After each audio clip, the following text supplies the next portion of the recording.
जी हजरत, welcome back. Welcome to session 2 of audit. पिछली class में मैंने बहुत ही बेसिक चीजें डिस्कस की थी और इस सेशन 2 के अंदर मैं उसी क्लास को लिंक करके आगे बढ़ता हूं। सर, कंपनी कौन चला रहा है, कंपनी कौन ऑपरेट कर रहा है? Board of. ठीक है, अगर मैं कहूं जी कंपनी के कप्तान कौन है? Board of. अच्छा, अब बात नोट कीजिएगा, जो बोर्ड ऑफ डायरेक्टर्स हैं उसको हम एक और नाम से पुकारते हैं, दोस्त चार्ज विद गवर्नेंस। रिपीट करें, दोस्त चार्ज विद, जिसको हम कहते हैं TCWG। देखें, मैं कुछ टर्म्स पे ना आपको लॉक करवा रहा हूं। जब मैं ये कहूंगा तो आप ये समझेंगे, ताकि मेरा और आपका जो कनेक्शन है वो जबरदस्त हो जाए। जब मैं क्लास में BOD कहूंगा, जब मैं इस लेक्चर में BOD कहूंगा तो मैं किसकी बात कर रहा हूं? और जब मैं TCWG की बात कर रहा हूं तो मैं किसकी बात कर रहा हूं? Board of. अच्छा, एक और वर्ड है मैनेजमेंट। कहो मैनेजमेंट। जब हम मैनेजमेंट कहेंगे तो मैनेजमेंट में सब आ गए। अगर मैं कहूं जी केएनएस की मैनेजमेंट, तो केएनएस की मैनेजमेंट में मैं भी आ गया। केएनएस की मैनेजमेंट में जुनैद खालिद भी आ गए, हसन डुसानी भी आ गया, रमीज राय भी आ गए, एडमिन के लोग, सब तमाम लोग आ गए जी। हर बंदा किसी ना किसी रोल में मैनेजमेंट का रोल प्ले कर रहा है। लेकिन अगर मैं कहूं केएनएस का BOD, उसमें दो लोग आएंगे, मैं और sir Khalil. KNS, Khalilullah Sheikh and Sajid Kapadia. अगर मैं कहूं जी केएनएस के दोस्त चार्ज विद गवर्नेंस, तो उसमें वो लोग आएंगे जो केएनएस के हर एक्शन के जवाबदेह होंगे। If something goes wrong at KNS, कोई चोरी हो गई, कोई फड्डा हो गया, बाहर हंगामा हो गया, कोई जो है ना वो अल्लाह माफ कर अफरा तफरी हो गई, बोलेंगे हाँ भाई कौन है इदारे का इंचार्ज, कौन है? तो इदारे का इंचार्ज फिर मुझे सामने आना पड़ेगा, हाँ जी मैं जिम्मेदार हूं, मुझे बताएं क्या मसला है। तो एक वर्ड है मैनेजमेंट और एक वर्ड है TCWG। जब हम कहेंगे ना मैनेजमेंट, क्या आवाज में जान नहीं आ रही यार? हाँ, मैनेजमेंट में तमाम लोग आ गए, मैनेजमेंट में तमाम लोग आ गए। लेकिन जब मैं कहूंगा TCWG, तो I am only talking about board of directors, जिसमें ED भी आ गया। और ठीक है, सपोज करें BOD में 10 लोग हैं। कितने लोग हैं? 10 लोग हैं। 1 2 3 4 5 6 7 8 9 10। इन 10 लोगों में एक कप्तान होगा। एक होता है कंपनी के तमाम फंक्शंस का कप्तान और एक होता है BOD का कप्तान। जो BOD का कप्तान है उसको हम बोलते हैं चेयरमैन। क्या बोलते हैं उसको? Chairman. This will be further discuss in the lecture of code of corporate governance. ठीक है जी। जो कंपनी के तमाम फंक्शंस का कप्तान है, क्या कर, रिपीट करो। ये सारे चीजें आगे आएंगी, आपने बोलना पड़ेगा, आपने चीजें जहन में रखनी। कहें कंपनी के तमाम functions, finance, sales, marketing, procurement, whatever department भी है, उसका जो कप्तान है उसको हम कहते हैं CEO, chief executive officer. Chief का है, चीफ नहीं का है, चीफ हो सकता है, चीफ एग्जीक्यूटिव ऑफिसर। ठीक हो गया। इसका मतलब है कंपनी के फंक्शंस का कप्तान कौन और BOD का कप्तान कौन? चेयरमैन। ठीक है जी। मैंने और तुमने कंपनी में पैसा लगाया और हम चले गए अपने काम में। अगर मैं अपनी मिसाल दूं, मेरे पास कई कंपनी के शेयर्स हैं, मैं तो उनके रोजमर्रा के मामलात में इन्वॉल्व नहीं हूं, मैं तो कॉलेज चला रहा हूं। मेरे पास एग्री ऑटोस के शेयर्स हैं मिसाल के तौर पे। अब वहां डेली बेस पे क्या हो रहा है मुझे क्या पता, मैं तो केएनएस चला रहा हूं। सर, तो फिर कंपनी कौन चला रहा है? जिनको हमने एनुअल जनरल मीटिंग में, जो हमने F4 लॉ में पढ़ा हुआ है, इसीलिए लॉ पहले है, ऑडिट बाद में है, कि जब एक बच्चा ऑडिट की क्लास में आएगा तो उसको बेसिक कॉन्सेप्ट्स पता होने चाहिए। एनुअल जनरल मीटिंग क्या है पता होनी चाहिए, एक्स्ट्रा ऑर्डिनरी जनरल मीटिंग क्या है पता होना चाहिए, ऑडिटर्स कैसे अपॉइंट होते हैं पता होना चाहिए, ऑर्डिनरी रेजोल्यूशन क्या है पता होना चाहिए, स्पेशल रेजोल्यूशन क्या है पता होना चाहिए। बात समझ आ रही है? ये लॉ का एग्जाम नहीं है, ये ऑडिट का पेपर है, लेकिन ये चीजें बैकग्राउंड में लाशऊर में होनी चाहिए। ठीक है जी। ये साल का शुरू और ये साल का आखिर, जो कल बात हो रही थी पिछले लेक्चर के अंदर। ठीक है जी हजरात, मैं इस लेक्चर 2 के अंदर मैं लेक्चर 1 से चीजों को लिंक कर रहा हूं and we are moving forward. ठीक है जी। सपोज करें कंपनी है एग्री ऑटोज ले लें, आप सीमेंस पाकिस्तान ले लें। ठीक है, सीमेंस पाकिस्तान ले लें, आप PSO ले लें, आप PIA ले लें। ठीक है, साल का शुरू और साल का आखिर, ये रही तुम्हारी बैलेंस शीट डेट। पिछले लेक्चर में क्या कहा था? जब मैं क्लास में बैलेंस शीट डेट कहूंगा तो आप क्या समझेंगे? दिसंबर। जब इस लेक्चर में sir Sajid balance sheet date कहेंगे तो हम कहां पहुंचेंगे? December 31st। Are we clear on this? ठीक है जी, मैंने लिख दिया December 31st, लेट्स से 2020। ठीक हो गया। कंपनी अपना काम कर रही है, sale purchase, sale purchase, sale purchase, sale purchase, sale purchase, sale purchase, sale purchase, expenses इनकर कर रहे हैं, सैलरीज पे ऑफ कर रहे हैं, एसेट परचेस कर रहे हैं, लोन की रिपेमेंट हो रही है, अपना आप बिजनेस कर रहे हैं जिस तरह हम कर रहे हैं। बच्चे एडमिशन ले रहे हैं, फीस आ रही है, टीचर्स को पेमेंट कर रहे हैं, बिजली का बिल आ रहा है, एसी का बिल आ रहा है, माइक की बैटरी चेंज हो रही है, रोज चाय हम पी रहे हैं, रोज पानी की बोतल आ रही है। ब्ला ब्ला ब्ला ब्ला ब्ला, जिसको हम बोलते हैं रोजमर्रा की ऑपरेशनल एक्टिविटीज। क्या बोलते हैं? हर वर्ड जो मैं कहूंगा ना वो आपने मुंह से अदा करना है ताकि आपका फ्लो बने। आगे जब हम टॉपिक पे आएंगे ना टेस्ट ऑफ कंट्रोल और सब्सटैंटिव प्रोसीजर्स, तो वहां ऑडिट के जार्गन आएंगे और वो पिक करने के लिए ये बेसिक्स बड़ी जरूरी है। ठीक है जी। मैं शेयर होल्डर हूं, मैं इस इंतजार में हूं कि साल के आखिर में क्या मिलेगा मुझे? डिविडेंड। मैंने आंखों में सपने सजा लिए, डिविडेंड मिलेगा, मैं गाड़ी चेंज करूंगा, लड़कों ने कहा हम ब्रांडेड कपड़े लेंगे, खवातीन ने कहा हम जे डॉट जाएंगे, खाड़ी पे सेल लगी हुई है, लॉन के जोड़े लेंगे, मैं ब्रांडेड मास्क लूंगा, मैं फला करूंगा। मैंने आंखों में सपने सजा लिए, मुझे क्या पता मेरे साथ क्या होने वाला है। ठीक है। अच्छा, अब एक और चीज, ये जो पूरे साल में ट्रांजेक्शन हो रही है, क्या हो रही है? T for transactions. साल के आखिर में जो फाइनेंस डिपार्टमेंट है, जिसके अंदर कई डिपार्टमेंट्स हैं, पेरोल भी आ गया, कॉस्टिंग बजटिंग भी आ गया, इसके अंदर रिकवरी भी आ गया, इसके अंदर फिक्स एसेट मैनेजमेंट भी आ गया, इसके अंदर क्रेडिटर्स भी आ गया, इसके अंदर ट्रेजरी भी आ गया। हम चेक कर रहे हैं आप? ये भी मैं क्लियर कर दूं। एक बच्चा कह रहा जी मैं फाइनेंस में हूं। अबे भाई फाइनेंस तो समंदर है, तू समंदर में कहां है? अच्छा हाँ समंदर में, मैं समंदर में यहाँ इस जजीरे पर होता हूं। ये भी कई बच्चों को नहीं पता, क्वालिफाई कर रहे हैं इसी से फाइनेंस। सर फाइनेंस में हो? फाइनेंस में कहां है भाई? मैं आपसे पूछूं आप कहां रहते हैं? जी मैं डिफेंस में हूं। भाई किस फेज में हो? कौन सी स्ट्रीट पे हो? खैबाने ताहत पे हो? खैबाने राहत पे हो? कहां हो? बोला बट डिफेंस में हूं। इसका मतलब है झूठ बोल रहे हैं आप, लियारी के रहने वाले हैं, आप छुपा रहे हैं।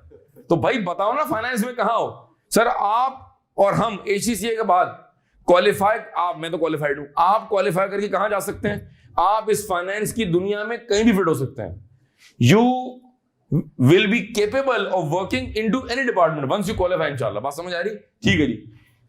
12 महीने ये अपना काम करते रहे। 12 महीने बाद जब फाइनेंशियल स्टेटमेंट्स बने, क्या बने जी? हजरात जब मैं इस लेक्चर के अंदर, पूरे लेक्चर के अंदर जब मैं फाइनेंशियल स्टेटमेंट्स कहूंगा तो तमाम कारकुन क्या समझेंगे? भाई क्या कह रहे हैं? भाई किसकी बात कर रहे हैं? कहो P&L, balance sheet, cash flow, statement of change in equity और नोट्स टू दी क्यों के। एक ऑडिटर जब ऑडिट रिपोर्ट साइन करता है तो वो financial statements taken as a whole पर ओपिनियन देता है, किसी एक सिंगल पार्ट पर नहीं देता। वो बात समझ आ रही है? अब उसके दो मेन पार्ट है, P&L और बचपन से पढ़ते आ रहे हैं। हाँ जी, F3 में पढ़ा, F7 में पढ़ा और पता नहीं कहां का पढ़ा, जो कॉमर्स से आ रहा है अपने फर्स्ट ईयर में पढ़ा। हालांकि समझ आपको वहां कभी नहीं है कि हो क्या रहा है, लेकिन बहरहाल अब समझ आ गया होगा, आ जाना चाहिए भाई। P&L और ये बनता है फॉर द गारंटेड और ये बनता है एज ऑन। बात समझ आ रही है ना? ठीक है जी। साल के आखिर में जब अकाउंट्स बने, साल के आखिर में जब अकाउंट्स बने, अच्छा एक बात मैं और ऐड कर दूं, हर डिपार्टमेंट का एक कप्तान होगा। We need a captain, we need a captain, we need a Babar Azam और we need a Sarfaraz for every department. उस कप्तान को हम कहते हैं हेड ऑफ डिपार्टमेंट। क्या बोलते हैं? HOD। कहो HOD। फाइनेंस का भी HOD होगा, सेल्स का भी HOD होगा, यहां भी एक HOD होगा और यहां भी एक HOD होगा। फाइनेंस के कप्तान के कई नाम होते हैं। कोई CFO कह रहा है, कोई डायरेक्टर फाइनेंस कह रहा है, कोई जनाब फाइनेंशियल कंट्रोलर कह रहा है, कोई सीनियर मैनेजर फाइनेंस कह रहा है। हम यहां डेजिग्नेशन याद करने नहीं आए, हम यहां डेजिग्नेशन याद करने, हमें यह पता हो कि जरा मल्टीपल डेजिग्नेशंस जो कि कॉर्पोरेट वर्ल्ड में इस्तेमाल होते हैं। ठीक है जी। साल के आखिर में 12 महीने बाद जब फाइनेंस के कप्तान ने फाइनेंशियल स्टेटमेंट्स बताए बोर्ड ऑफ डायरेक्टर्स को, भाई ये हालात चल रहे हैं, तो पता चला कि profit is below the level of expectation. जी साल में हालात बड़े खराब थे, कोविड था, फला था, ये हालात खराब हो गए, डॉलर जो है ना कहां पहुंच गया, महंगाई बढ़ गई है, हमारे मार्जिन कम हो गए, इन्फ्लेशन था, सैलरी में इजाफा करना पड़ गया, ब्ला ब्ला ब्ला ब्ला ब्ला।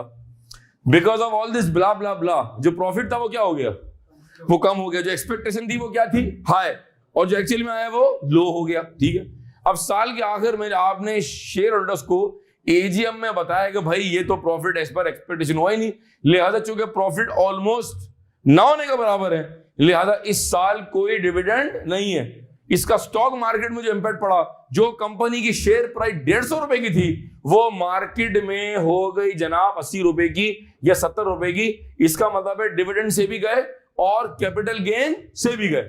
शेयर होल्डर ने धावा बोल दिया और कंपनी के बाहर नारेबाजी, ना मंजूर ना मंजूर, हमें ये अकाउंट ना मंजूर, टायर जला दिए भाई लोगों ने। अब पाकिस्तानी कौम थी, टायर एक्स्ट्रा पड़े हुए थे, मिट्टी का तेल घरों में जखीरा किया हुआ था, फौरन आपने आग लगा दी। नहीं भाई, आप आग ना लगाएं। शेयर होल्डर ने कहा जी हमें आपके अकाउंट पर विश्वास या ट्रस्ट नहीं है। अच्छा जी, अब बीओडी कसमें खा रही है, अल्लाह पाक की कसम, अल्लाह पाक की कसम, ये सेल जेन्युइन थी, अल्लाह पाक की कसम, प्रॉफिट बिल्कुल ठीक है। सर साजिद से पूछेंगे केएनएस कैसा, तो मैं तारीफ करूंगा बुराई करूंगा? तारीफ ही करूंगा। कैंपस आपका जो है, आपका पैसा लगा हुआ है। अगर मैं आपसे पूछूं बताएं मैं कैसा लग रहा हूं, अगर आप मुझसे पूछे सर बताएं आपको आप कैसे लग रहे हैं, ऑब्वियसली डैशिंग हूं मैं। सर आपने शक्ल देखी अपनी? जब आप मुझसे मेरी तारीफ करवाएंगे तो मैं तो तारीफ ही करूंगा। जब आप मुझसे मेरे कैंपस की बातें पूछेंगे तो मैं तो तारीफ ही करूंगा। जब आप मुझसे मेरी फैकल्टी का पूछेंगे मैं तो अच्छा ही कहूंगा। तो क्या मेरा ओपिनियन बाइस्ड है अनबाइस्ड है? जवाब दें, बाइस्ड है। हाँ, आपको केएनएस के बारे में पूछना है, आप उन बच्चों से पूछें जो यहां से पास आउट करके गए, या बाहर वालों से पूछें, तो वो आपको बताएंगे हाँ जी कैंपस अच्छा है, हाँ ये कुछ मसले हैं, हाँ जी कैंटीन के ये मसाले हैं, हाँ जी जीसीआर के मसाइल हैं, हाँ जी और कैरम बोर्ड भी होता तो स्नूकर की टेबल भी होती, तो बाहर वेले पार्किंग भी होती। अब आप सुनते जा रहे हैं। अब जो आपको ओपिनियन मिल रहा है वो क्या है? बाइस्ड है अनबाइस्ड है? Is it neutral? Yes. Is it independent? Is it unprejudiced? Yes. इसका मतलब है बीओडी से कहें आपकी कस्में खाने से हमें आपके अकाउंट्स पर यकीन नहीं आ सकता। We can not trust your statement because you are the people who have prepared the accounts and you and your team have made the accounts. लिहाजा पूरे 12 महीने अकाउंट्स के कप्तान आप लोग थे, अकाउंट्स बनाने वाले आप लोग हैं। लिहाजा जिसने अकाउंट्स बनाए, क्या कहा? जिसने अकाउंट्स, ये जुमले रिपीट करो, जिसने अकाउंट्स बनाए 12 महीने, जिसने अकाउंट्स बनाए, जिस पार्टी ने अप्रूव किए, वो पार्टी फाइनेंशियल स्टेटमेंट्स पर कभी भी इंडिपेंडेंट ओपिनियन नहीं दे सकती। लिहाजा therefore we need a team of independent people who can express an independent opinion।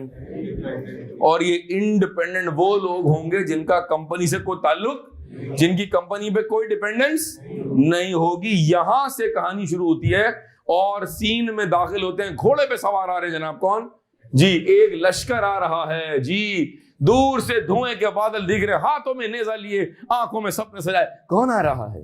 External auditor. Oh my God जनाब, सर ये कहां से आ रहे हैं? ये काफिला कहां से आ रहा है? ये जमात कहां से आ रही है? ये तंजीम कहां से आ रही है? ये जहां से आ रही है उसको कहते हैं एक्सटर्नल ऑडिट फर्म। क्या कहते हैं जी? जी, हमारा सिलेबस यहां से शुरू होता है, एक्सटर्नल ऑडिट फर्म जनाब। ठीक है जी। In different parts of the world across the globe we have multiple audit firms.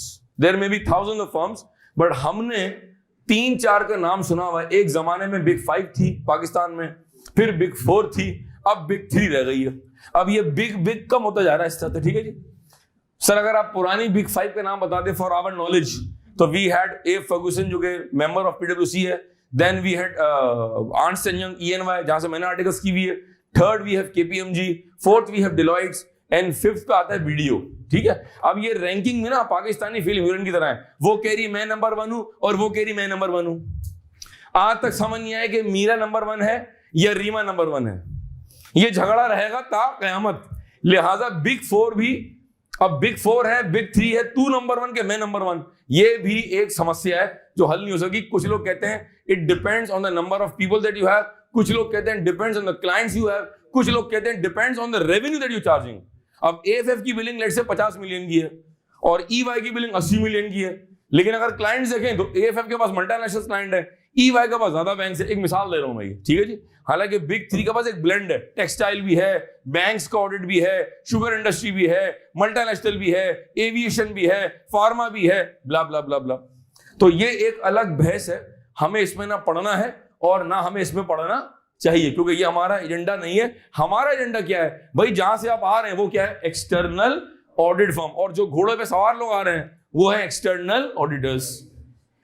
Sir ये एक्सटर्नल ऑडिटर्स कब तशरीफ लाएंगे? ठीक है जी। अब यहां से एक और बात शुरू होती है, ये सारा ना जो बेसिक मैं बता रहा हूं, ये सारा ऑडिट का बेसिक। I can not start the syllabus unless we have this grip on basics.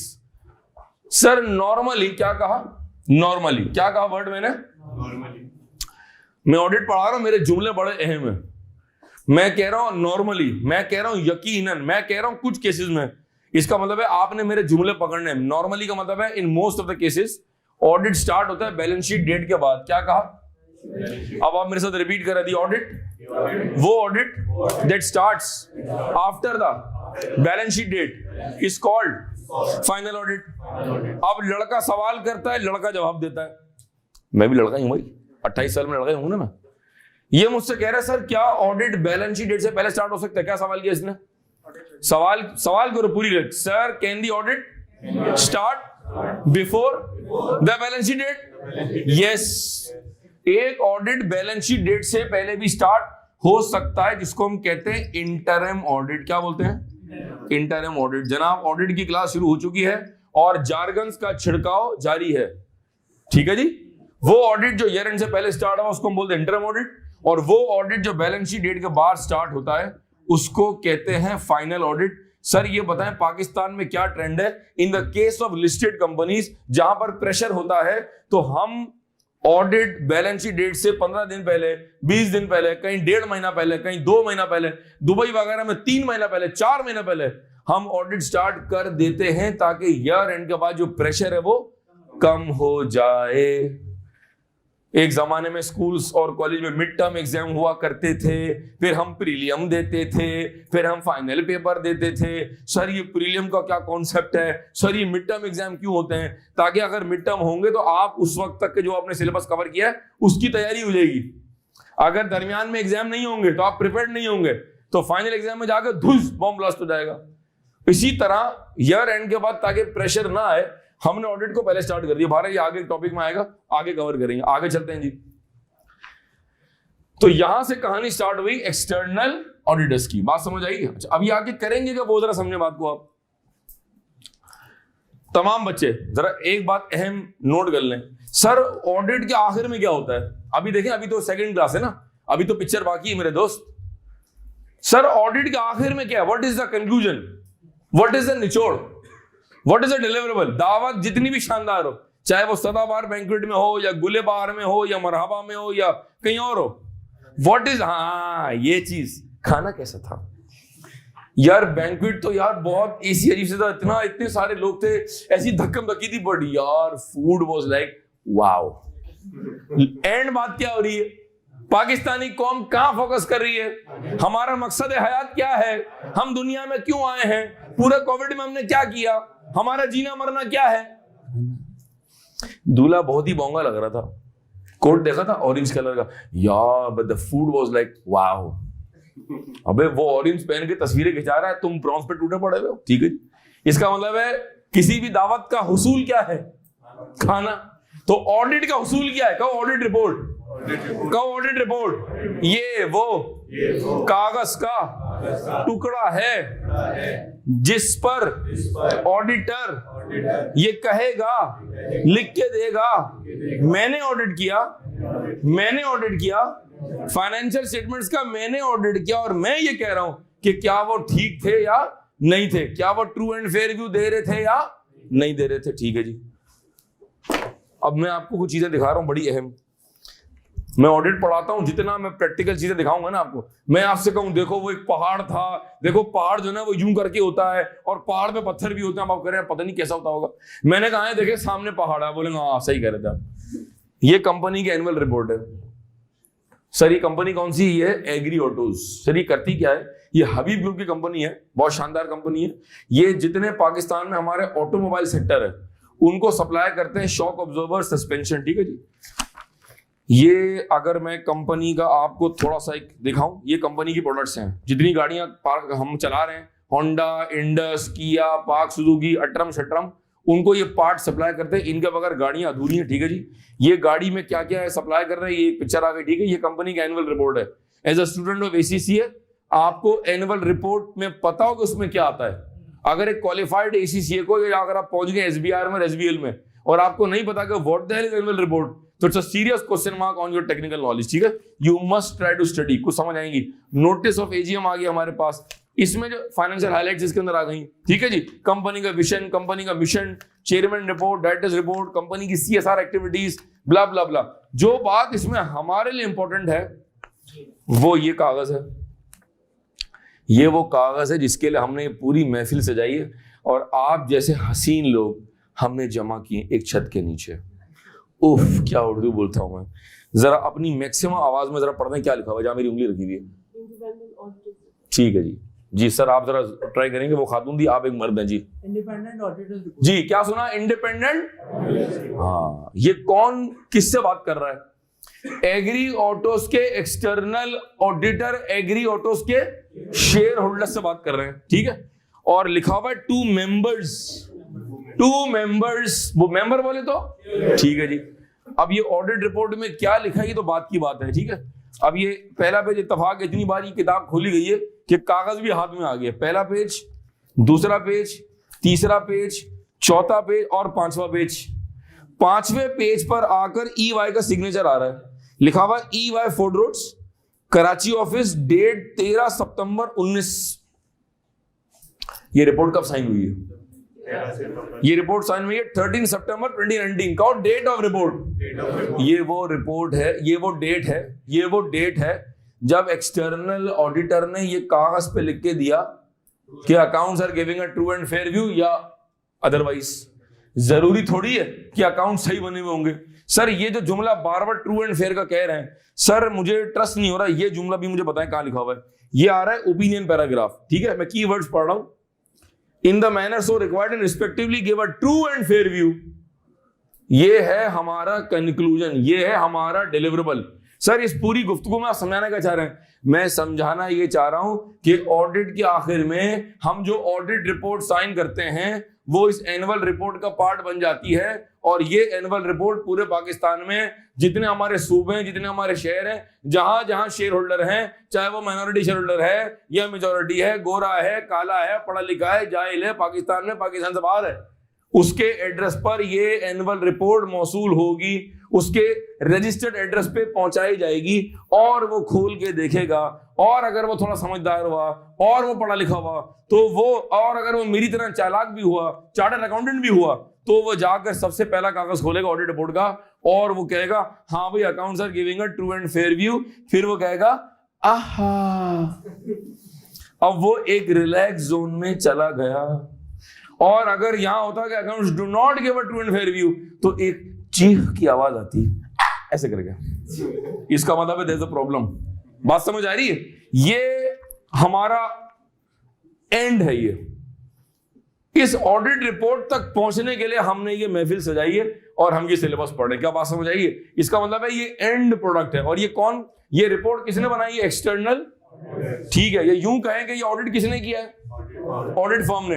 Report sign कौन कर रहा है? ये वो लोग हैं जिनका कंपनी से कोई ताल्लुक, इसीलिए हम इनको कह रहे हैं इंडिपेंडेंट ऑडिटर्स। क्या बोल रहे हैं? चलो जुमले रिपीट करो। एक्सटर्नल ऑडिटर्स, एक्सटर्नल वो लोग जिनका कंपनी से कोई ताल्लुक नहीं है। एक्सटर्नल जो बाहर से आ रहे हैं। External auditors, independent auditors, statutory auditors, mandatory auditors, मुख्तलिफ सिनोनिम्स हैं। सर हम क्लास में किस नाम से पुकारेंगे? हम कहेंगे एक्सटर्नल या इंडिपेंडेंट ऑडिटर्स। हजरत यहां हम आपको 1 मिनट दे रहे हैं। ये जो बोर्ड पे डायग्राम बना हुआ है, जो मैंने अंडरस्टैंडिंग दी है, मैं आपको 2 मिनट दे रहा हूं। डायग्राम को नोट करें और जो आपको समझ आए वो अपने ओन वर्ड्स में नोट करें। Take 2 minutes. जी हजरत, लेट्स मूव फॉरवर्ड। अब मैं बताने जा रहा हूं सर ये ऑडिट में करते क्या है। बिफोर यू मूव फॉरवर्ड, ये सवाल मैं कर रहा हूं, ये ऑडिट में करते क्या? सवाल करो, ऑडिट में क्या करते हैं? हम ऑडिट कर रहे हैं केनवुड पाकिस्तान का, हम ऑडिट कर रहे हैं डॉलर्स का, हम ऑडिट कर रहे हैं मिसाल के तौर पे आईफोन कंपनी का, हम ऑडिट कर रहे हैं गूगल कंपनी का, हम ऑडिट कर रहे हैं सीमेंस का, हम ऑडिट कर रहे हैं प्रोक्टर एंड गैम्बल का, हम ऑडिट कर रहे हैं कोलगेट पाम ऑलिव का। ये जो मैं बार बार कह रहा हूं हम ऑडिट कर रहे हैं, हम क्या कर रहे हैं? हम क्या करने गए होंगे? चले जी, अब आप मेरे साथ रिपीट करें। सर हम सेल्स वेरीफाई करेंगे, सर मैं कॉस्ट ऑफ सेल्स वेरीफाई करूंगा, सर मैं उनके एक्सपेंस वेरीफाई करूंगा, सर मैं एक्सपेंसेस वेरीफाई करूंगा, सर मैं सैलरी एक्सपेंस वेरीफाई करूंगा, सर मैं उनका कैश गिन लूंगा, सर मैं इन्वेंटरी वेरीफाई करूंगा, सर मैं उनका क्लोजिंग स्टॉक वेरीफाई कर लूंगा, सर जो साल में आपने एसेट्स परचेज किए, जो आपने एसेट बेचे, सर मैं उनको वेरीफाई कर लूंगा, सर मैं ये कर लूंगा, सर मैं वो कर लूंगा। ये क्या बता रहा हूं मैं? ये हम बता रहे हैं हम ऑडिट में क्या करेंगे। हल्का सा टीजर दिया मैंने, अब मैं इन्हीं जुमलों को अंग्रेजी में रिपीट करता हूं, आप रिपीट करेंगे, ठीक है? We will verify sales whether on cash और on credit.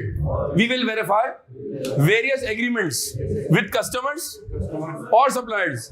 We will verify expenses, salary expense, rent expense, marketing expense, finance cost and multiple other expenses. We will verify cash at bank. We will obtain, we will request the client to give us bank statements, bank reconciliations, journal ledger, trial balance, because we are conducting an audit of financial statements, जिसका मतलब है दौरान audit एक audit firm या auditors PNL balance sheet को verify कर रहे होंगे। कुछ समझ आया? अब मैं एक और 5 मिनट की गेम खेलता हूं आपके साथ। 5 मिनट की एक और गेम खेलता हूं। भाई नाम बताएं अपना। शहाब, ठीक है जी। I try to memorise few names, ठीक है जी। साकिब, ठीक है जी। साकिब और मैं ऑडिट करने गए सिमिस पाकिस्तान का। साकिब मेरा असिस्टेंट है और मैंने कहा साकिब आपने वेरीफाई करनी है सेल्स। सर तो साकिब किन डॉक्यूमेंट्स को वेरीफाई करेगा जिनका ताल्लुक किससे होगा? सेल से होगा।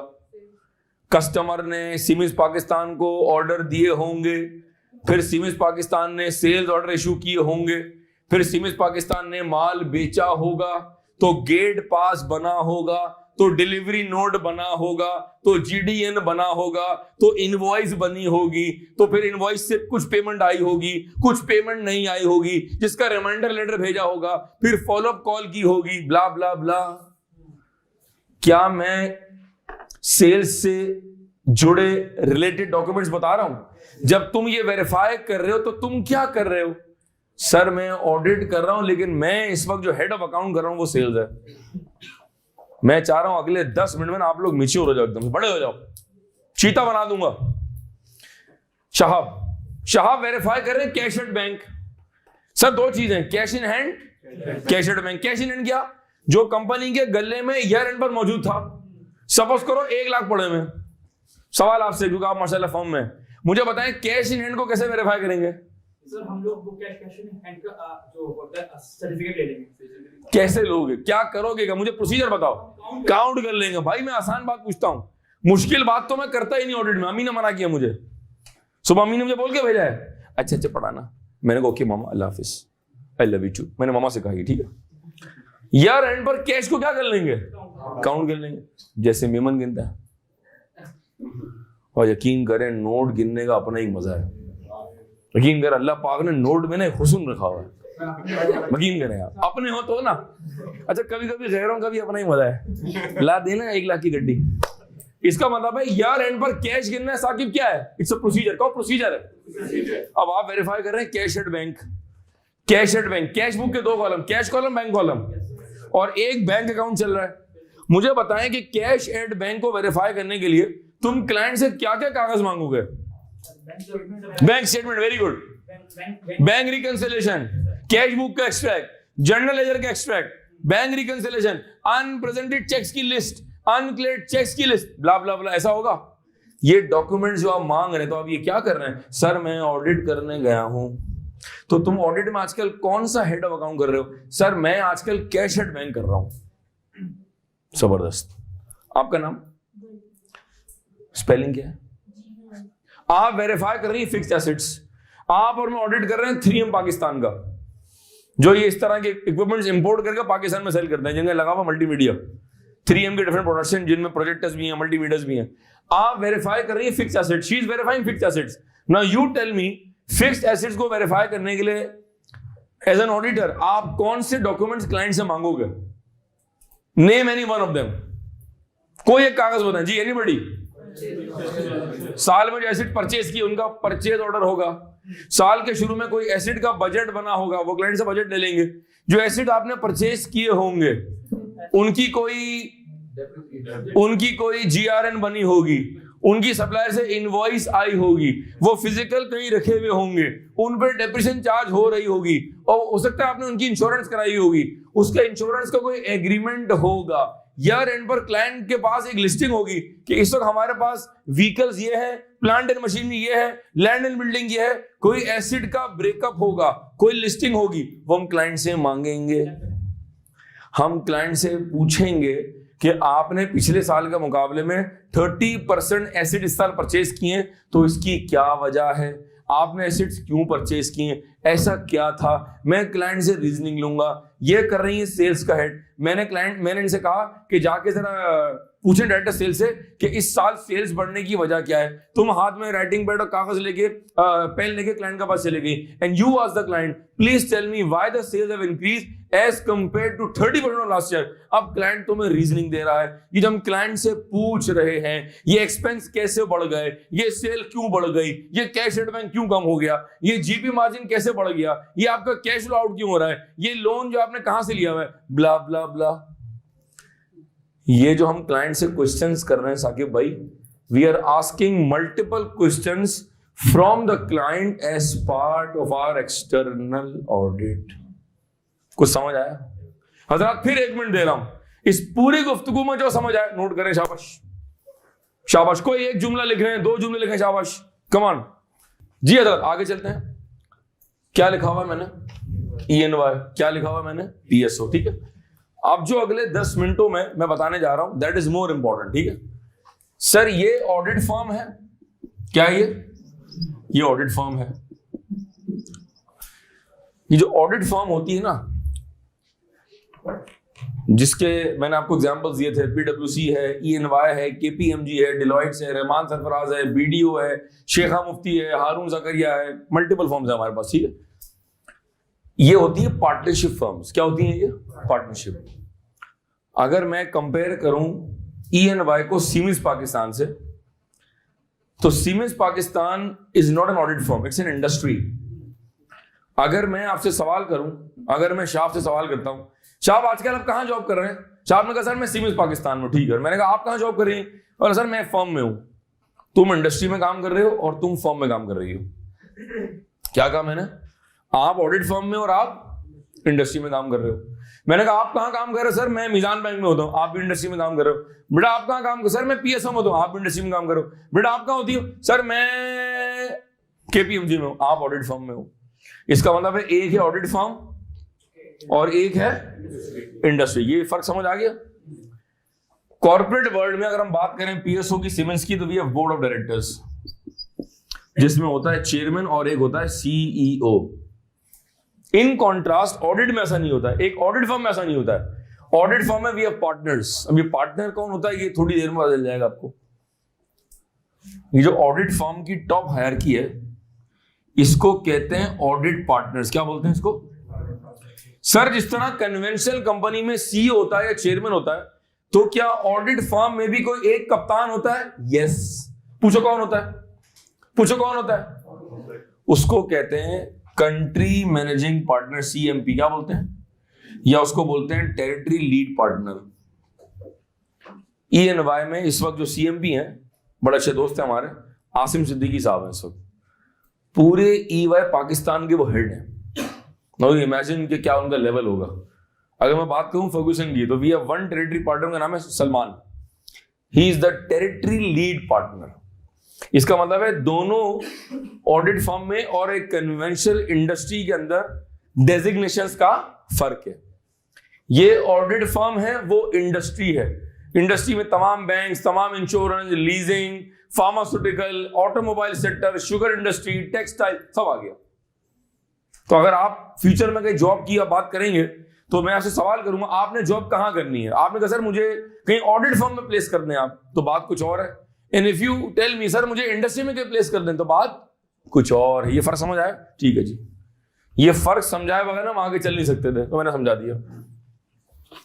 अब मैं इसको मिटा रहा हूं। अब मैं आ रहा हूं काम की बात के ऊपर, मजीद काम की बात के ऊपर आ रहा हूं। क्या लिखा मैंने? ऑडिट फर्म कहें, इंडिपेंडेंट ऑडिट फर्म कहें, स्टैट्यूटरी फर्म कहें, एक बात है। ENY ऑडिट कर रही है किसका? थोड़ा आवाज में जानना है। ENY ऑडिट किसका कर रही है? PSO। बैलेंस शीट डेट क्या होगी भाई? दिसंबर 31, 2020। ठीक है जी। सर पीएसओ को क्या कहेंगे? सर पीएसओ को हम ऑडिट क्लाइंट भी कह सकते हैं। क्या कहा? पीएसओ को हम ऑडिट क्लाइंट भी कह सकते हैं, हम सिर्फ क्लाइंट भी कह सकते हैं, हम कस्टमर भी कह सकते हैं, लेकिन इन सब में सबसे बेहतर वर्ड क्या है? Audit line. ऑडिट फॉर्म कहो, ऑडिट फॉर्म, ऑडिट लाइन। फिर रिपीट करें, audit form, audit line. EY PSO को ऑडिट कर रही है, इसका मतलब है एक ऑडिट फर्म किसका ऑडिट कर रही है? ऑडिट लाइन, जिसका नाम क्या है? PSO, for the year ended. जरा पहले जार्गन तो सेट हो जाए। ठीक है जी। अब EY के पास तो कई क्लाइंट्स हैं, सुनिएगा बात। हमारे पास पीएसओ भी है, हमारे पास PIA भी है, हमारे पास मीजान बैंक भी है, हमारे पास यूनिलीवर्स भी है, हमारे पास शेल पाकिस्तान भी है। We have multiple clients, we have very good portfolio. Sir क्या आप केएनएस में सिर्फ ऑडिट ऑफर करें? नहीं, अकाउंटिंग के सब्जेक्ट्स भी हैं, टैक्सेशन भी है, अच्छा पोर्टफोलियो हमारा। We have multiple subjects to offer because we have multiple faculty member. Similarly एक फर्म के पास क्या है? कहो मल्टीपल क्लाइंट्स। आपके जुमले ना मुझे मोटिवेट करते हैं, आपने मेरे साथ बोलना है। वी हैव मल्टीपल क्लाइंट जिनका हम कर रहे हैं ऑडिट। किसी का ईयर एंड जून है, किसी का सितंबर है, किसी का मार्च है, किसी का दिसंबर 31। In Pakistan normally we have 2 year ends. We have June 30th and we have December 31st। Normally जो बैंक्स का ईयर एंड जो पाकिस्तान में है, जो नॉर्मली पाकिस्तान का बैंक्स में ईयर एंड है, दैट इज दिसंबर 31st। ठीक है जी। हमने अपनी जिंदगी आसान करी। हमने कहा इस क्लास में जब मैं बैलेंस शीट डेट कहूंगा, जब मैं ईयर एंड कहूंगा, तो मैं किसकी बात कर रहा हूं? दिसंबर 31st। ठीक है ना? Are we on the same page now? ठीक है, परफेक्ट। अब मैं ब्लू पेन यूज कर रहा हूं। सर ये जो ऑडिट जाकर करेंगे वो कौन लोग हैं? सपोज करें पीएसओ पर हमने 10 बंदे भेज दिए। कितने बंदे? 10 बंदे भेज दिए। ये जो 10 बंदे जाकर ऑडिट कर रहे हैं, ये कहलाता है ऑडिट टीम। क्या कहलाता है ये? Audit team. क्या कहलाता है ये? Audit team. ठीक है जी। इसको ऑडिट टीम का है, इसको इंडिपेंडेंट ऑडिट टीम का है, एक बात है। ठीक है जी। कुछ साल पहले ऑडिट फर्म का नाम मजीद रिफाइन हो गया। नाउ अक्रॉस द ग्लोब इसको कहते हैं अश्योरेंस फर्म। क्या बोलते हैं इसको? तो audit firm is interchangeably used with the word assurance firm. क्या कहा मैंने? अश्योरेंस। अगर इसको अश्योरेंस फर्म कह रहे हैं तो ये क्या बन जाएगा? Assurance client. क्या बन जाएगा? अश्योरेंस। हमारे सब्जेक्ट का नाम क्या है दोस्तों? Audit and assurance. सर अभी तक आपने ये नहीं बताया अश्योरेंस का मतलब क्या है? हाँ, अभी नहीं बताया, अभी सेकंड क्लास है, सारे बम इकट्ठे नहीं गिरा सकता। ठीक है जी। सारे कारतूस आज इस्तेमाल कर दूंगा तो भाग जाओगे, Aahista Aahista, slowly and gradually. ठीक है जी। तो अगर ये अश्योरेंस फर्म है तो इसको क्या कह रहा हूं मैं? Assurance client. नोट कर ले, शाबाश। अब नोट कर ले, मैं आपको दे रहा हूं कुछ seconds, please note it down. ये स्केच प्रॉपर बनाए, शाबाश। And will move forward then. जी हजरात, ये हमने बेसिक्स मजीद कवर की। अब हम आगे चलते हैं। अब मैं बताने जा रहा हूं कि एक ऑडिट फर्म में काम होता कैसे है। एक ऑडिट फर्म में हमारे पास क्या, यूं कहें कि हमारे पास हायरार्की क्या होती है।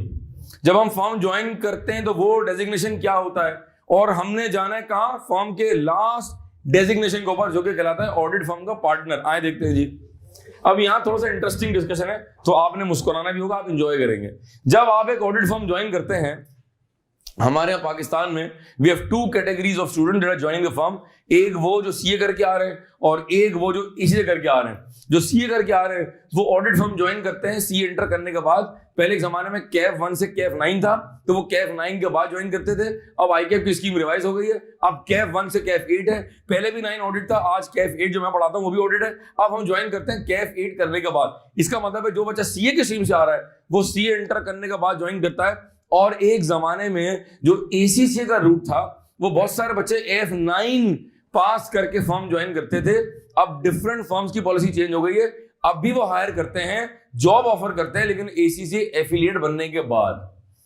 अगर आपको मौका मिलता है जी सर मेरा रेफरेंस है या मेरा इत्तफाक है, मेरा हो गया और मुझे इंटर्नशिप का मौका मिल रहा है, तो हम इंटर्नशिप कर सकते हैं। हम रिकमेंड नहीं करते, मैं रिकमेंड नहीं करता। मैं रिकमेंड करता हूं कि आप एसीसीए के आखिरी पेपर्स दे दें, फिर आप बेशक ज्वाइन कर लें, ताकि गॉड फॉरबिड अगर कोई पेपर अनफॉर्चुनेटली फ्लंक हो जाए तो आपने पहले पढ़ा हुआ होगा ना, तो फर्म में रहते भी, क्योंकि वहां टाइमिंग बड़े टफ होते हैं। 9 to 7 तो मिनिमम होता है, 9 to 7, 9 to 8, 9 to 9, 9 to 10, pressure period 9 to 12, 9 to 2 AM, हम रात को 4 बजे भी घर आए, हम 24 घंटे भी क्लाइंट पर हैं, हमने बड़ी स्ट्रगल की है, क्योंकि ऑडिट फर्म में ना जाने का टाइम होता है, आने का टाइम नहीं होता बहरहाल। तो मैं रिकमेंड करता हूं तमाम अपने सुनने वालों को कि आप अगर ऑडिट फर्म जाने का इरादा रखते हैं तो आप कोशिश करें कि या तो आप एसी से क्वालिफाई करें, एफिलिएट बन जाए, या आखिरी पेपर दे के फिर आप ज्वाइन कर सकते हैं। ठीक है जी। तो 2 रूट हो गए, एक हो गया सीए का रूट और एक हो गया एसीए का रूट। मैं आपको बता रहा हूं पहले सीए का रूट, फिर मैं आपको बताऊंगा एसीए का रूट क्या। ठीक है जी। जब हम फर्म ज्वाइन करते हैं जो सबसे पहला डेजिग्नेशन होता है वो होता है ऑडिट जूनियर। क्या होता है जी?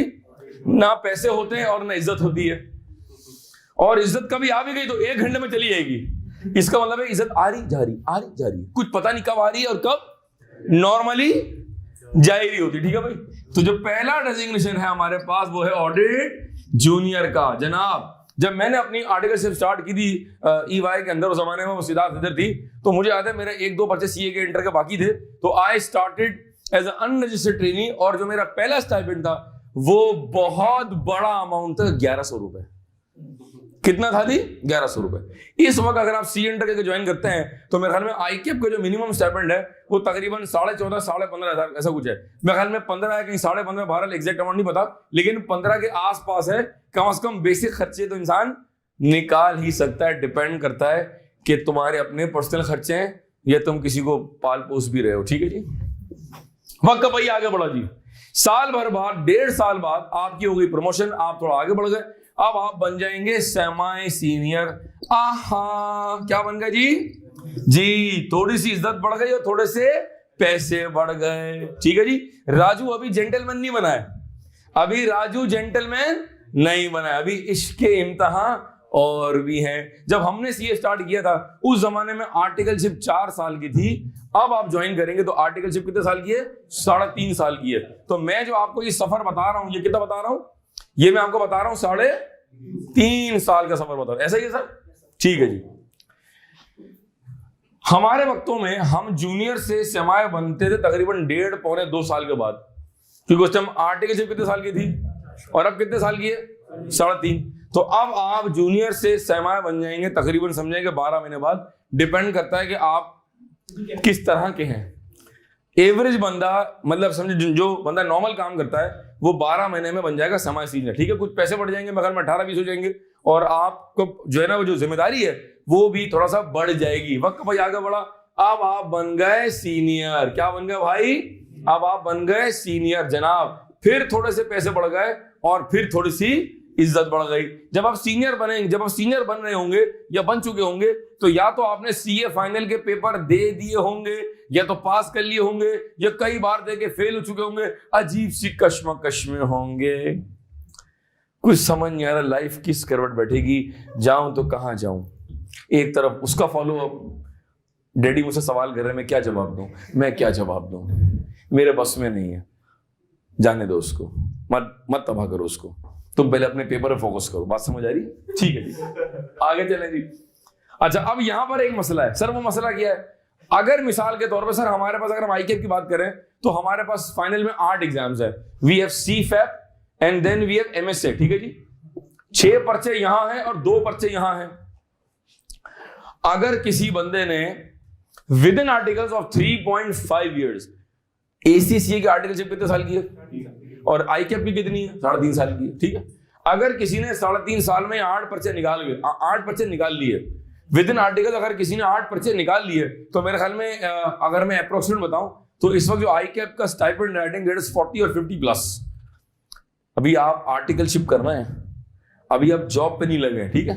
तो अगर आपने क्वालिफाई कर लिया, मैं एक जगह बीच में छोड़ रहा हूं, अगर आपने यहाँ क्वालिफाई कर लिया और आपकी आर्टिकलशिप खत्म हो गई, तो और अगर आपको फर्म ने जॉब ऑफर कर दी, जो पहला डेजिग्नेशन है वो है असिस्टेंट मैनेजर। क्या बन जाएंगे आप?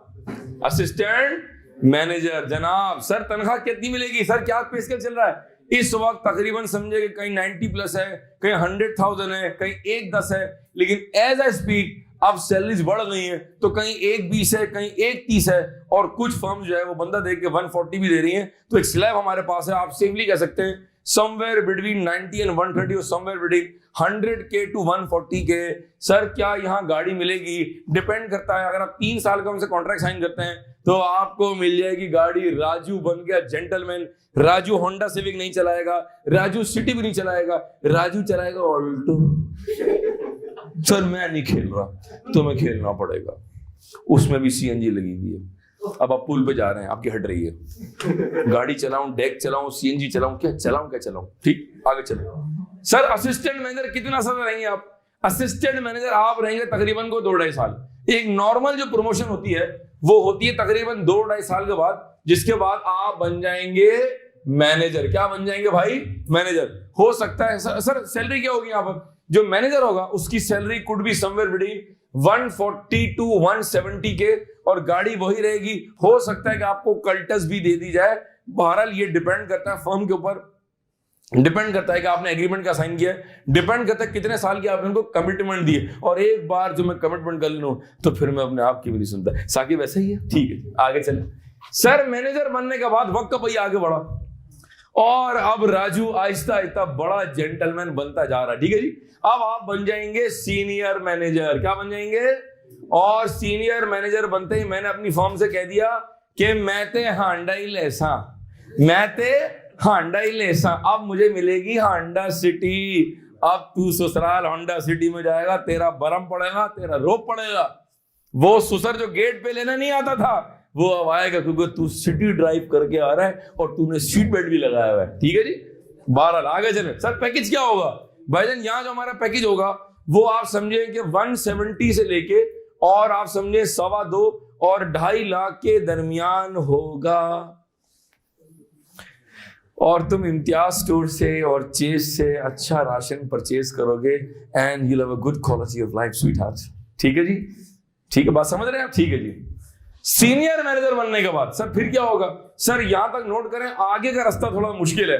अब बेसिकली नारा ना चुका है, आगे झील सैफुल मलूक है, रास्ता थोड़ा ना हमवार भी हो सकता है। सर यहां तक नोट करें, हम आगे बढ़ते 2 मिनट के बाद। शाबाश, यहां तक नोट करें एंड विल मूव फॉरवर्ड जी। मैनेजर बनने के बाद हम बन गए सीनियर मैनेजर। सर उसके बाद हमारे पास ऑडिट फर्म में practical Pakistan we have 2 further roads. एक रोड जा रहा है टुवर्ड्स ऑडिट पार्टनर और एक रोड पार्टनर ही को जा रहा है, लेकिन वो जरा चौरंगी काट के जा रहा है, वो है डायरेक्टर का। अच्छा, अब मेरे तमाम बच्चे मेरी बात सुनिए जरा गौर से। देखेंगे जो ऑडिट फर्म है ना, यहां पर ऊपर आने का और प्रमोशन का एक ही क्राइटेरिया है, मेरिट। आप चार्टर्ड अकाउंटेंट है लेकिन आपकी वो अप्रोच नहीं है। आप एसीसी का मेंबर है लेकिन आप टेक्निकली बहुत साउंड नहीं है, आपकी पर्सनैलिटी नहीं है। मैं हमेशा बच्चों से कहता हूं it's the way you talk, it's the way you walk. एक बंदा फॉर्म में ऐसे चल रहा है, मैं तो कभी हायर नहीं करूंगा, और एक बंदा चल रहा है ऐसे करके। आप अपने आप को कैरी कैसे करते हैं? आपके हैंड गेस्चर्स, आपका आई कॉन्टेक्ट, आपका एग्रेसिव एटीट्यूड, ये बड़ा मैटर करता है कॉर्पोरेट वर्ल्ड के अंदर। तो हर बंदा यहां तक नहीं पहुंच सकता। पाकिस्तान में और दुनिया के मुख्तलिफ ममालिक में 80% लोग जो हैं, जो हमारे सीए की फील्ड में है, वो सीनियर मैनेजर बनने के बाद यहां से निकल जाते हैं, क्योंकि आगे रास्ता और पतला हो गया है। एक रोड पर 3 गाड़ियां यूं और 3 गाड़ियां आ रही हैं और जा रही हैं, रोड बड़ा है। आहिस्ता आहिस्ता रोड पतला होता जा रहा है। अब यहां सिर्फ एक ही गाड़ी का रोड जा रहा है। अगर यहां हमारे पास 15 बंदे हैं और ऊपर एक पोजीशन है, अब मुझे पता है 15 बंदों में से एक, कितना बंदों को पार्टनर बनाना है आपने? एक बंदे को बनाना है। इसका मतलब है 14 बंदे कहां जाएंगे? फिर उनको यहां से इंडस्ट्री मूव होना पड़ेगा। अगर एक बंदा 2.5 लाख के पैकेज पर यहां है ना, सीनियर मैनेजर है, वो भी बिग 4 में या बिग 3 में या बिग 5 में, जो भी आप कह लें आप, वो कम से कम 50,000 के जंप पे जाएगा आगे। और अगर यहां सिटी मिल रही है तो मोस्ट प्रोबेबली उसको मिलेगी होंडा सिविक प्रॉस्मेटिक। और आप 3.5 सवा 3, अब यहां से आप मीजान बैंक जाएं, यहां से आप एविएशन जाएं, यहां से आप फार्मा जाएं, यहां से आप दुबई मूव हो जाएं, ऑस्ट्रेलिया खुला हुआ है। अब मैं बात कर रहा हूं सीए फील्ड की बात कर रहा हूं। Chartered accountant are working in New Zealand, Australia, we have people in Dubai, we have loads and loads of our resource in Saudi Arab, जो है ना, वो जिद्दा में लोग काम कर रहे हैं, रियाद में है, न्यूयॉर्क में है, शिकागो में है, you name the country and we have our ICAP members over there. तो बहुत सारे लोग बाहर भी चले जाते हैं। 1-2 को फर्म ने ऑफर दिया, अगर आप थोड़ा रुक जाएं तो हम आपको बना देंगे पार्टनर। ये ऑडिट फर्म का सबसे बड़ा डेजिग्नेशन है, ऑडिट पार्टनर। ये वो बंदा होता है जो ऑडिट रिपोर्ट साइन करता है। क्या कहा मेरे बच्चों? मैं रिपीट करवाता हूं, वो बंदा, वो शख्स जो ऑडिट फर्म में रिपोर्ट साइन करता है, that person is called audit partner. एक बंदे को आपने पार्टनर बना दिया और दो को आपने कहा जरा 1 साल होल्ड कर लें आप, तो पहले आपको बनाएंगे डायरेक्टर। ये समझे कि एक आपने वैक्यूम निकाला है उसके लिए, बंदा लूज भी नहीं करना चाह रहे और पार्टनर बनाने की जगह भी नहीं है, क्योंकि हमारे यहाँ पाकिस्तान में जितनी फर्म्स है वो किसी ग्लोबल फर्म की मेंबर फर्म है, तो आपको अप्रूवल बाहर से चाहिए क्योंकि आपकी कॉस्ट बढ़ जाएगी। अब मिसाल के तौर पे यूके से कॉल आ रहा है जी कि आप सफर करें, अभी होल्ड करें, अभी आपके पास ना तकरीबन 30 पार्टनर्स है, अभी आपने 2 साल तक किसी को पार्टनर नहीं बनाना है और हम बंदा लूज भी नहीं करना चाह रहे हैं, तो 2 साल तक उस बंदे को आपने क्या बना दिया, डायरेक्टर। अब आप जब डायरेक्टर बनाएंगे ना तो package, the salary package would be somewhere between 5 lakh to 8 lakh rupees per month with Honda civic. फर्क सिर्फ इतना है कि डायरेक्टर रिपोर्ट साइन नहीं कर सकता। क्या कहा? डायरेक्टर रिपोर्ट साइन, ये बहुत बड़ा फर्क है। डायरेक्टर रिपोर्ट साइन 2 साल में आपने उस बंदे को, 1 साल में, 1.5 साल में उस बंदे को आपने क्या बना दिया, ऑडिट फर्म का पार्टनर, या डायरेक्ट सीनियर मैनेजर से क्या बन गया, वो पार्टनर। अब पार्टनर बनने के बाद ना जो सैलरी पैकेज है उस पे ना बड़ी आज भी बड़े कंफ्यूजन होते हैं। They have a fixed part and they have a variable part. एक होता है फिक्स्ड अमाउंट और एक होता है वेरिएबल अमाउंट, ठीक है ना। अब अगर मैं एवरेज बताऊं ना आपको, average the fixed amount start from 8 lakh to 10 lakh rupees per month.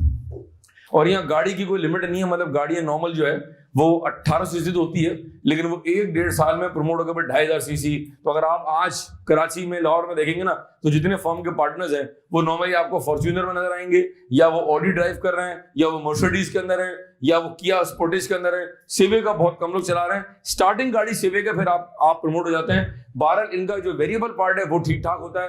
आप यूं कहें कि सब मिला जुला के ना आप समझेंगे 15 लाख 16 लाख, फिर बोनस बड़ा इनका वो होता है, फिर इनकी कुछ प्रॉफिट शेयरिंग भी होती है।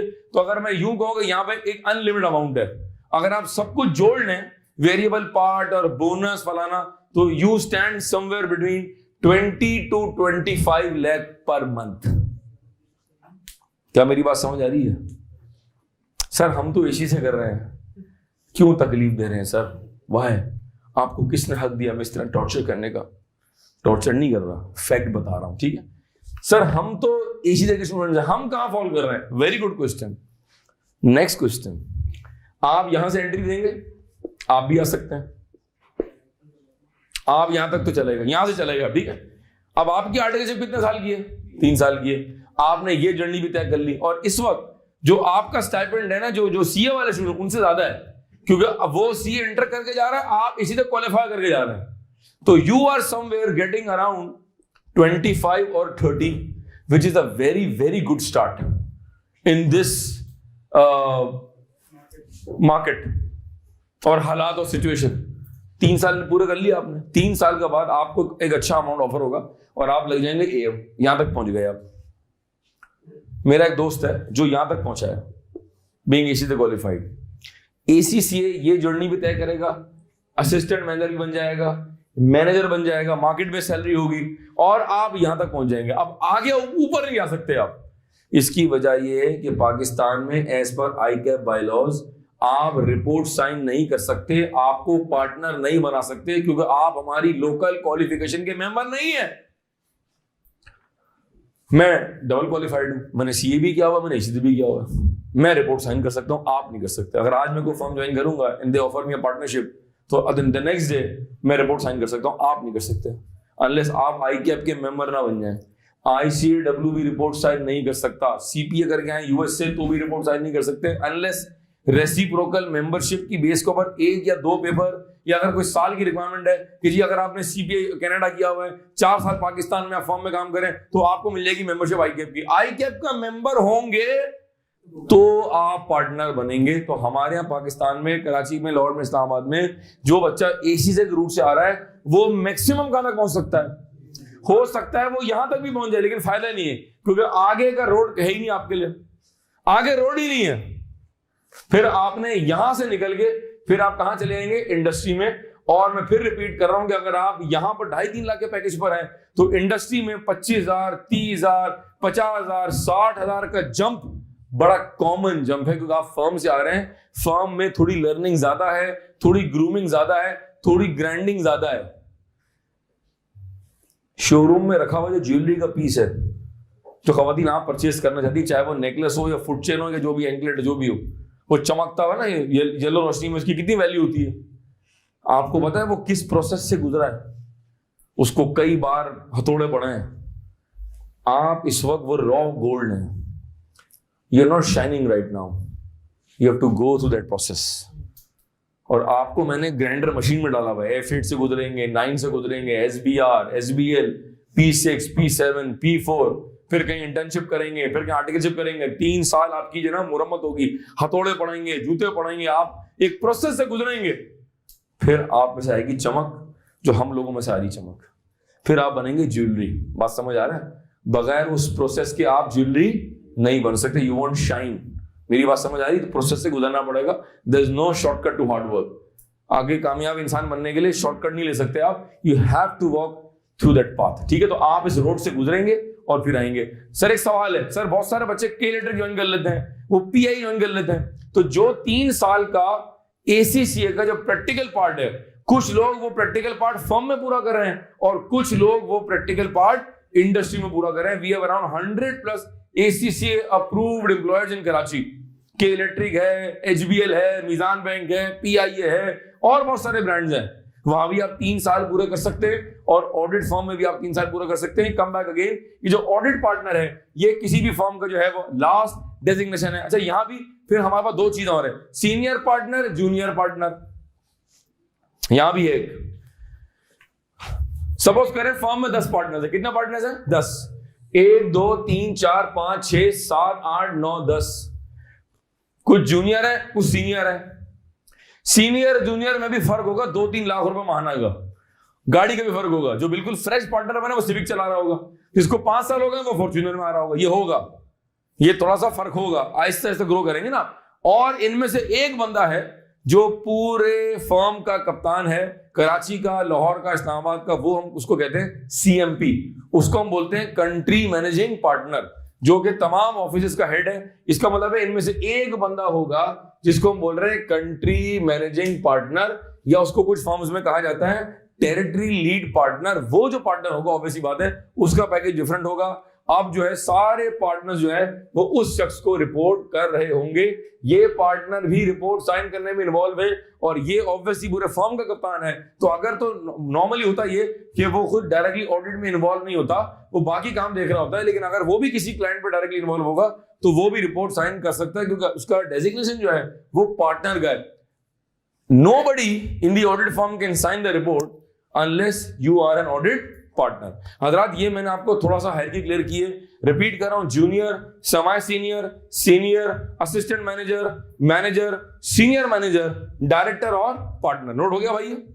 अच्छा, अब मुझे एक और बड़ी अहम बतानी कि सर ये फर्म में काम कैसे होता है। तो before we wind up the session, अगर मैं क्विकली आपको बताऊं कि सर ये काम कैसे होता है और एक ऑडिट टीम की हायरार्की क्या होती है। ये तो हमने पूरी फर्म के हवाले से बात की ना, हमने, हाँ है ना, ये हमने बात की फर्म के हवाले से, ठीक है।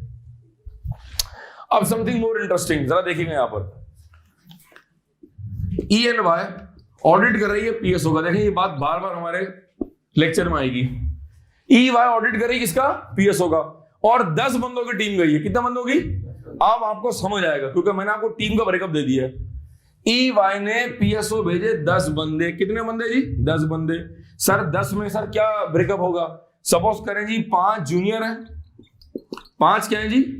5 जूनियर हैं जी, और हमारे पास जो है वो 3 सेमी सीनियर हैं और 2 सीनियर हैं। कुछ समझ आया? ये मैंने आपको बताया टीम का हायरार्की, टीम का ब्रेकअप। 10 बंदों का ब्रेकअप क्या है? 5 कौन है? 3 कौन है? आवाज नहीं आ रही मुझे। और 2 कौन है? हमें एक टीम का कप्तान चाहिए। तो इस सीनियर में से एक मिस्टर ए है और एक मिस्टर बी है।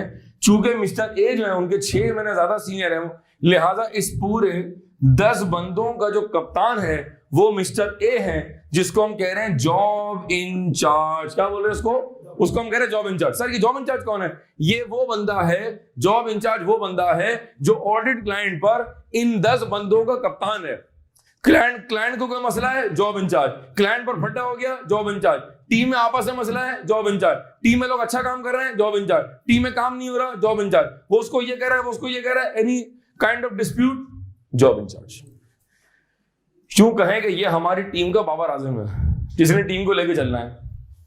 जॉब इंचार्ज वो बंदा है जो टीम का कप्तान है। नेक्स्ट सेशन के अंदर मैं आपको उसकी डेफिनेशन भी लिखवा दूंगा, ठीक है जी। तो ये कहानी भी हो गई, ठीक है जी। अच्छा, अब अगर मैं साथ ही एक और डायग्राम बना दूं तो वो कुछ ऐसे बनेगा मेरा बच्चा। ये मिटा सकता हूं, ठीक है जी। आई होप बात समझ आई। ये सारा ऑडिट का बेसिक्स है। हम आगे नहीं बढ़ सकते, मैं टॉपिक स्टार्ट नहीं कर सकता जब तक कि मेरे बच्चों को बेसिक्स ना पता हो, ठीक है जी। ये बहुत इंपॉर्टेंट है। अच्छा जी, अब जरा बात समझिएगा। अब मैं बना रहा हूं ट्राइंगल ऐसे लेटा हुआ, ठीक है। और फिर हम यहां सेशन क्लोज करेंगे and then will continue the next session. ये देखें जरा, audit junior, semi senior, senior. एक मिनट देख लें, फिर कॉपी कीजिएगा जरा। पहले एक मिनट देख लें। सर साजिद ये बताएं कि हमने कितने बंदों की टीम भेजी है? 10 नहीं है, बताऊंगा 10 से ज्यादा है, अभी दिखाता हूं। ये वो 10 बंदे हैं, ये वो 10 बंदे जो ग्राउंड पर गए हुए, ये वो 10 बंदे जो ग्राउंड पर ऑडिट कर रहे हैं, ठीक है। जूनियर के काम को चेक करेगा सेमी सीनियर। सेमी सीनियर का जो काम है that will be reviewed by senior. Senior में से एक बंदा है जॉब इंचार्ज। जॉब इंचार्ज इन सबके काम को चेक कर रहा होगा। फिर रिपीट कर रहा हूं, the work of junior will be reviewed by semi senior, the work of semi will be reviewed by senior and the work of senior will be reviewed by job incharge. ये तो वो team है जो ground पर गई, इसको बोलते हैं ऑडिट फील्ड वर्क। ये वो सिपाही है जो जंग लड़ने में जो ना वो लाइन ऑफ कंट्रोल पर खड़े हुए हैं, लेकिन पीछे भी तो चेन ऑफ कमांड्स है।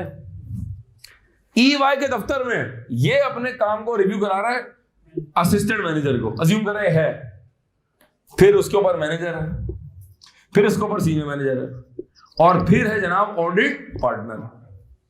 इसका मतलब है कि the work of job incharge will be reviewed by AM, the work of AM will be reviewed by manager, the work of manager will be reviewed by senior manager, और senior manager के काम को review करेगा audit partner.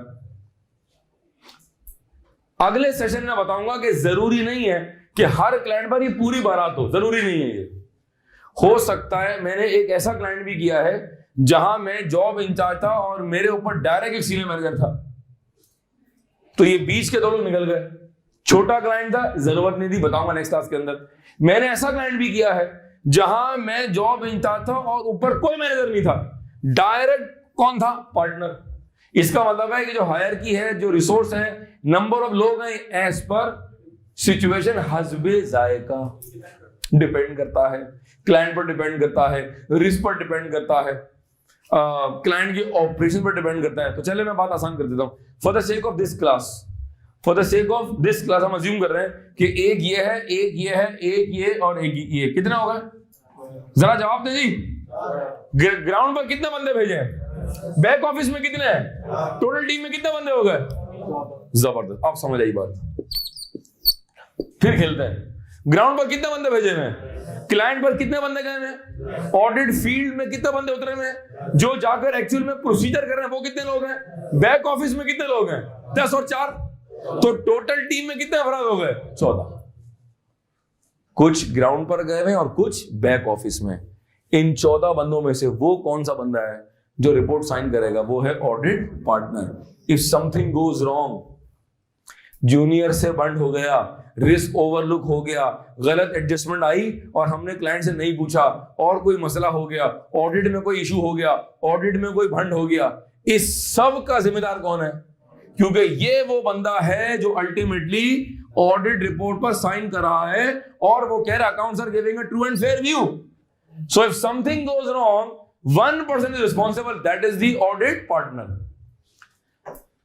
थोड़ा सा आपकी curiosity को कम करने के लिए या हो सकता है बढ़ाने के लिए, सर अगर मिसाल के तौर पर ये ईवाई है जिसके अंदर 15 पार्टनर है, 1 2 3 4 5 6 7 8 9 10 11 12 13 14 15, इस पार्टनर के काम में इशू निकल आया, एक पार्टनर के रिपोर्ट में फंड निकल आया, क्लाइंट ने, शेयर होल्डर ने, किसी और इंस्टीट्यूशनल शेयर होल्डर ने आप पर सूट फाइल कर दिया कि जी आप भी मिले हुए इसके अंदर, to be discuss in future as a 240 fraud, बात करेंगे उसके अंदर भी, हम बेसिक्स पे बात कर रहे हैं। तो अगर फर्म पे इल्जाम लगेगा तो सबसे पहले कौन जिम्मेदार होगा? वो बंदा, वो पार्टनर जो उस क्लाइंट पर इन्वॉल्व था। और अगर कोई सिविल या क्रिमिनल लायबिलिटी आई तो वो तो बेयर करेगा, साथ में तमाम पार्टनर्स बेयर करेंगे। अल्टीमेटली कौन बेयर कर रहा है? ईवाई। इसका मतलब है if the firm is penalised, तो वो पार्टनर तो डायरेक्टली जिम्मेदार होगा, क्योंकि रिपोर्ट किसने साइन की है? अल्टीमेटली पार्टनर कौन था उस जॉब का? आप थे। तो आप तो जिम्मेदार होंगे, साथ में बाकी पार्टनर्स भी जिम्मेदार होंगे, लेकिन असल चंबे किसको पड़ेंगे? उस बंदे को जो उस जॉब पर, उस ऑडिट पर इन्वॉल्व था। हजरात, ये हमने कंप्लीट किया आज का डिस्कशन, यहां तक मैं चीजों को रोक रहा हूं आज। और ये हमारा था लेक्चर 2 ऑफ ऑडिट। लेक्चर 3 जब मैं स्टार्ट करूंगा तो मैं आपको लिखवाऊंगा जॉब इंचार्ज कौन होता है, और जो आज मैंने आपको बताया कि इसके काम को ये चेक करता है, इसके काम को ये चेक करता है, अगर तो सीनियर ही जॉब इंचार्ज है तो उसके काम को चेक करेगा असिस्टेंट मैनेजर, उसके काम को चेक करेगा मैनेजर, उसके ऊपर बैठा हुआ सीनियर मैनेजर, और उसके ऊपर बैठा हुआ ऑडिट पार्टनर। मैंने ये बताया, मैंने ये समझाया कि जरूरी नहीं है कि आपके पास ये 3 हायरार्कीज हो सकता है कि जॉब इंचार्ज है उस पर एक मैनेजर हो और एक पार्टनर हो। यह भी हो सकता है कि कोई मैनेजर ना हो, डायरेक्ट आपकी रिपोर्टिंग पार्टनर को है। ये डिपेंड करता है, ये मैं अगले सेशन में आपको बताऊंगा कि वो किस चीज पर डिपेंड करता है। ऑडिट पार्टनर की डेफिनेशन क्या है वो मैं आपको लिखाऊंगा, और एक नया कॉन्सेप्ट आपको दूंगा, एक वर्ड आपके सामने रखूंगा, that is called engagement partner. कि ये एंगेजमेंट पार्टनर कौन होता है? ये जो EY PSO को ऑडिट कर रही है, इसको हम क्या कहते हैं? ये जो हमने 10 बंदों की टीम भेजी है, इसका एक और नाम क्या है? ये सारी बातें करेंगे इंशाल्लाह जो हमारा लेक्चर होगा ऑडिट का, वो दैट इज लेक्चर नंबर 3। तो ये जितनी बातें हमने अब तक की हैं लेक्चर 1 के अंदर और 2 के अंदर, इसको आपने रिवाइज करना है एंड विल मूव फॉरवर्ड। तो आपसे मुलाकात होगी लेक्चर 3 में।